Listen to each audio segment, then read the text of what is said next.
ما شفنا في الفيديو اليوم بنتكلم إن شاء الله عن متلازمة انقطاع النفس والشخير، الذي يعتبر واحد من أعراض متلازمة انقطاع النفس.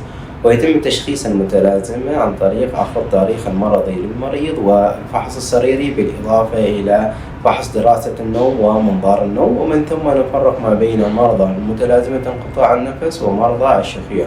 ونبدأ العلاج اللاجراحي في البداية، وهي العلاج عن طريق الأدوية أو جهاز السباب أو العلاج الموضعي أو لبسات الفك، ومن بعدها نلقى العلاج الجراحي الذي يعتمد بشكل كبير على منظار النوم.